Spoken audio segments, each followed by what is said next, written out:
again. Not today, not tomorrow, not ever. To those who are living in limbo, waiting desperately to learn the fate of a loved one, especially to families of the hostages, you're not alone. We're working with partners throughout the region, pursuing every avenue to bring home those who are being held captive by Hamas. I can't speak publicly about all the details, but let me assure you, for me, as the American president, there's no higher priority than the release and safe return of all these hostages. To those who are grieving, a child, a parent, a spouse, a sibling, a friend, I know you feel like there's that black hole in the middle of your chest. You feel like you're being sucked into it. The survivor's remorse, the anger, the questions of faith in your soul, staring at that empty chair, sitting Shiva, the first Sabbath without them. They're the everyday things, the small things that you miss the most. The scent when you open the closet door. The morning coffee you shared together. The bend of his smile, the perfect pitch of her laugh. The giggle of your little boy, the baby. For those who have lost loved ones, this is what I know. They'll never be truly gone. There's something that's never fully lost. Your love for them and their love for you. And I promise you, you'll be walking along some days and say, what would she or he want me to do? You smile when you pass a place that reminds you of them. That's when you know. When a smile comes to your lips before a tear to your eye, that's when you know you're going to fully make it. That's what will give you the fortitude to find light in the darkest hours. When terrorists believe they could bring you down, bend your will, break your resolve. But they never did, and they never will. Instead, we saw incredible stories of heroism and courage, Israelis taking care of one another, neighbors forming watch groups to protect their kibbutz, opening their homes to shelter survivors, retired soldiers running into danger once again, civilian medics flying across rescue missions, and off-duty medics at the music festival caring for the wounded before becoming the victim himself. Volunteers retrieving bodies of the dead so families could bury their loved ones in accordance with Jewish tradition. Reservists leaving behind their families, their honeymoons, their studies abroad without hesitation, and so much more. The State of Israel was born to be a safe place for the Jewish people of the world. That's why I was born. I've long said, if Israel didn't exist, we'd have to invent it. While it may not feel that way today, Israel must again be a safe place for the Jewish people. And I promise you, we're going to do everything in our power to make sure that it will be. 75 years ago, just 11 minutes after its founding, President Harry S. Truman and the United States of America became the first nation to recognize Israel. We've stood by your side ever since. We're going to stand by your side now. My administration was in close touch with your leadership from the first moments of this attack. We're going to make sure you have what you need to protect your people, to defend your nation. For decades, we've ensured Israel's qualitative military edge. And later this week, I'm going to ask the United States Congress for an unprecedented support package for Israel's defense. We're going to keep Iron Dome fully supplied so it can continue standing sentinel over Israeli skies, saving Israeli lives. We've moved U.S. military assets to the region, including positioning the USS Ford Carrier Strike Group in the Eastern Mediterranean, with the USS Eisenhower on the way to defer further aggression against Israel and to prevent this conflict from spreading. The world will know that Israel is stronger than ever. And my message to any state or any other hostile actor thinking about attacking Israel remains the same as it was a week ago. Don't. Since this terrorist attack took place, we've seen it described as Israel's 9/11. But for a nation the size of Israel, it was like 15 9/11s. The scale may be different, but I'm sure those horrors have tapped into some kind of primal feeling in Israel, just like it did and felt in the United States. Shock, pain, rage, an all-consuming rage. I understand, and many Americans understand. You can't look at what has happened here to your mothers, your fathers, your grandparents, sons, daughters, children, even babies, and not scream out for justice. Justice must be done. But I caution this: while you feel that rage, don't be consumed by it. After 9/11, we were enraged in the United States. While we sought justice and got justice, we also made mistakes. I'm the first U.S. president to visit Israel in time of war. I've made wartime decisions. I know the choices are never clear or easy for the leadership. There's always cost, but it requires being deliberate. It requires asking very hard questions. It requires clarity about the objectives and an honest assessment about whether the path you're on will achieve those objectives. The vast majority of Palestinians are not Hamas. Hamas does not represent the Palestinian people. Hamas uses innocent families in Gaza as human shields, putting their command centers, their weapons, their communications tunnels in residential areas. Palestinian people are suffering greatly as well. We mourn the loss of innocent Palestinian lives like the entire world. I was outraged and saddened by the enormous loss of life yesterday in the hospital in Gaza. Based on the information we've seen to date, it appears the result of an errant rocket fired by a terrorist group in Gaza. The United States unequivocally stands for the protection of civilian life during conflict, and I truly grieve for the families who were killed or wounded by this tragedy. People of Gaza need food, water, medicine, shelter.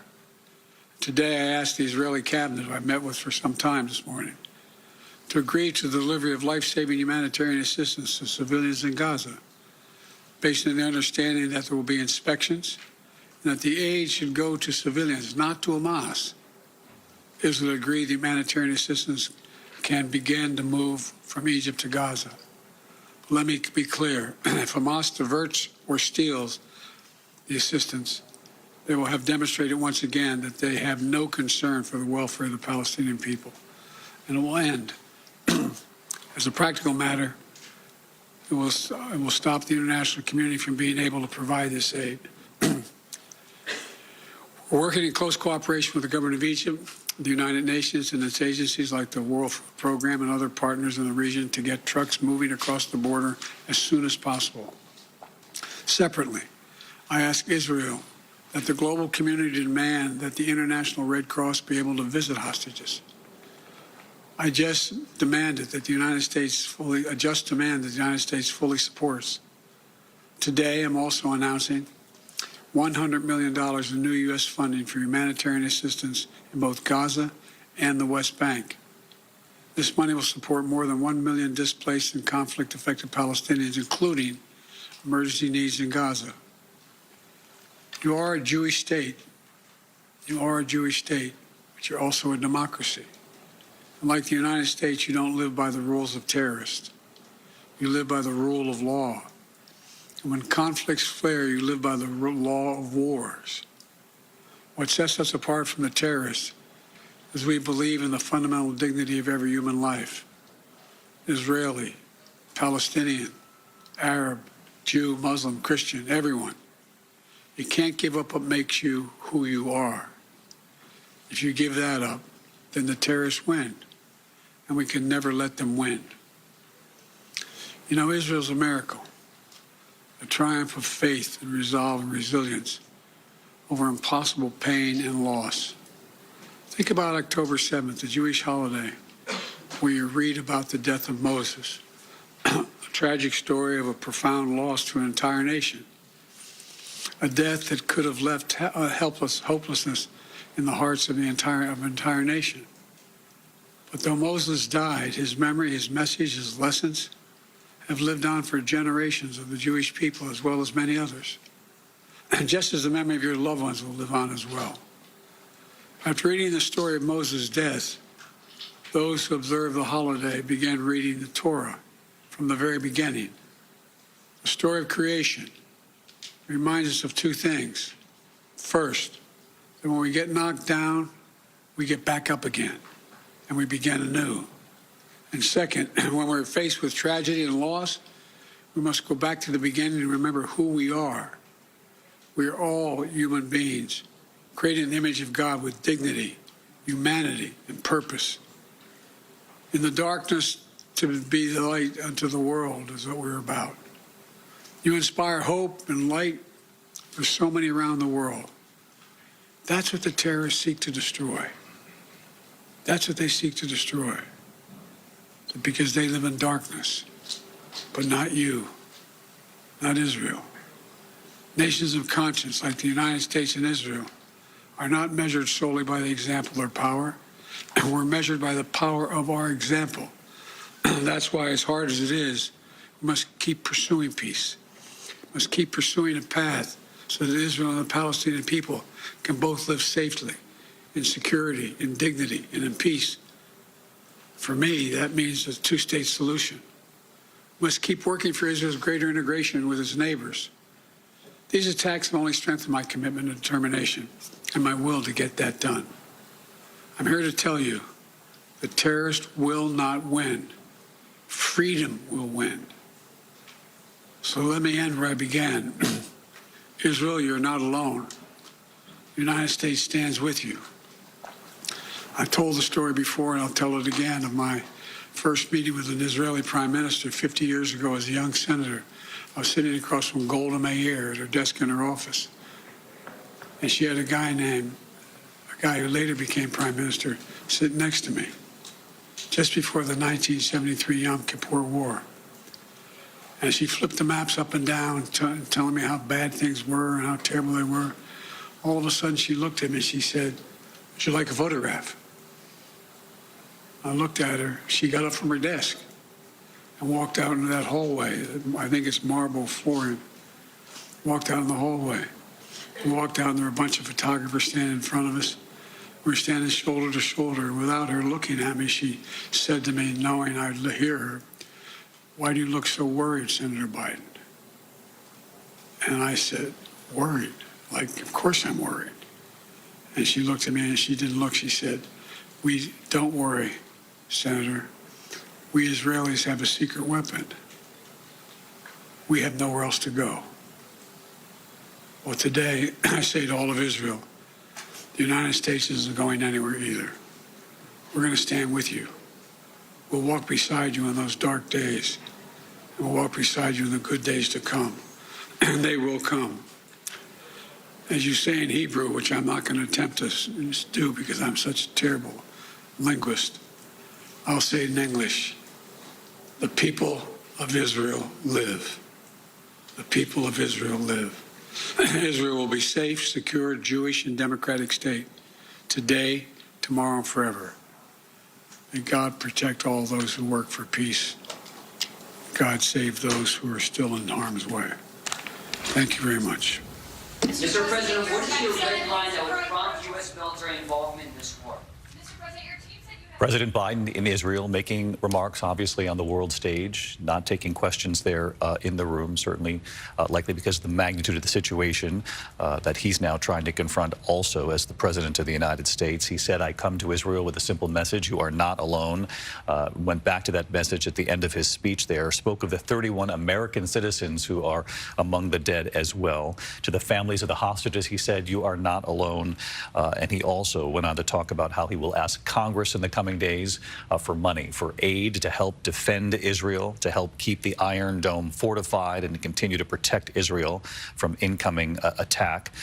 He also said the vast majority of Palestinians are not Hamas. He talked about the Palestinian civilians suffering. He spoke of what we saw at the hospital in the last 24 hours, saying, given the intelligence that's been shared with him by his own defense team right now, that he believes this was an errant rocket fired by Hamas. Regardless, we know that the images have inflamed the world. We've seen the protests throughout the region. He talked about $100 million in humanitarian aid for Gaza and the West Bank. A lot of news being made by the president just moments ago. I want to bring in our chief global affairs correspondent, Martha Raddatz, again. Martha, first on this point of aid for military, for protection, for defense of Israel. He will ask Congress in the coming days.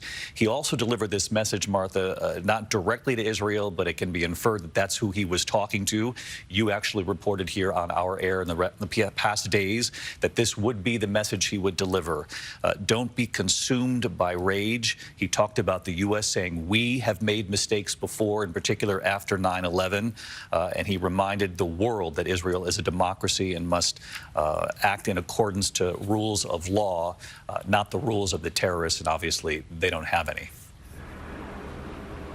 Exactly. It was a somber and steadfast speech, David, and the message he gave was very clear and very tough. And the White House had said that President Biden would be asking tough questions of Netanyahu and reminding him of the United States' own experience after 9/11 and the fallout from that. We were a country that everyone sided with and felt so bad for, and then went into Iraq, and that tide turned. He does not want to see that happen here. He wants Israel to keep in mind what's happened in the past and learn from those past lessons as they, as planned, go into Gaza, and to certainly think about civilian casualties, to certainly think about the Arab and Muslim world as well, and grinding home that message that all Palestinians do not support Hamas. And that aid package to the West Bank and Gaza will mean a lot to the people there, and Joe Biden really hammered that message home, David. Martha, my thanks to you. I want to bring in Ian Pannell again. And Ian, you heard the president there say that he has asked the Israeli cabinet to open up some sort of route, obviously through Egypt, to try to get aid to civilians inside Gaza, and saying if there's any evidence that Hamas tries to steal that aid as it's coming in, there would be action taken. But he did say that the Israeli cabinet heard that message from the president, and that this will be an effort as well that we see in the coming days. Yeah, that's right. A message of support, solidarity, but also of moderation, and moderation not just in terms of appealing to Israel not to feel the anger, but not to be consumed by it. Also a message, that aid package that was going to be delivered to the people of Gaza and the West Bank, handing out some kind of olive leaf saying that there will be some kind of humanitarian corridor. I mean, we know that Secretary of State Blinken has been trying to work on this as well. I think it's an important message. That very, very rare cancellation by the King of Jordan of the meeting with President Biden. President Biden's about to go down that road any minute now. He was about to fly to Jordan and meet with the leaders of Jordan, of Egypt, and of the Palestinian Authority. They pulled out of this meeting. It was a real snub for President Biden, and also the attempt to try and bring along wider regional support. I just want to pick up on one other thing. President Biden made it very clear that he said that clearly not all the Palestinian people are Hamas. But the longer conflicts go on, the more radicalized people become. And we actually saw protests today in the West Bank where people were calling out in support of Hamas. Hamas does not rule the West Bank. And it just shows the dangers, which the US is acutely aware of a spread in this conflict, but also of radicalization. David? Very good point, Ian Pannell, also in the region for us. Ian, thank you. One last question to our chief White House correspondent, Mary Bruce. Mary, you heard the president say he will ask Congress for help, for money, for aid, for the defense of Israel. He also spoke of the $100 million in humanitarian aid for Gaza and the West Bank. And as Ian just pointed out, the second part of this trip, and it was crucial, meeting with leaders of the Arab world, was canceled given the images that came out of that hospital in the last 24 hours.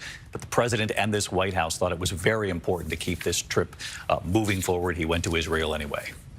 And David, there is no question this is the most difficult and sensitive diplomatic mission of this presidency so far. You just saw the president trying to balance this impossible tightrope of showing unwavering support for Israel, grieving with Israel, while also trying to tamp down rising tension, trying to address this humanitarian crisis and prevent this from becoming a wider war. You have mentioned this, but it stands out and it bears repeating, that caution that he had for Israel, while he is vowing that Israel will once again be a a safe place for Jewish people. The president with that blunt message, don't be consumed by your rage. Don't make the same mistakes that the U.S. did after 9/11. Be deliberate, he said. Have clarity about your objectives. And while he did, again, speak to the Palestinian people, noting that Hamas doesn't represent them and calling for Israel and Egypt and others to allow aid to finally flow into Gaza, what you didn't hear, David, was any assurances that he may have gotten from Netanyahu or any assurances that he is hoping to get from Egypt that this aid will finally be able to flow. And that is part of the reason, David,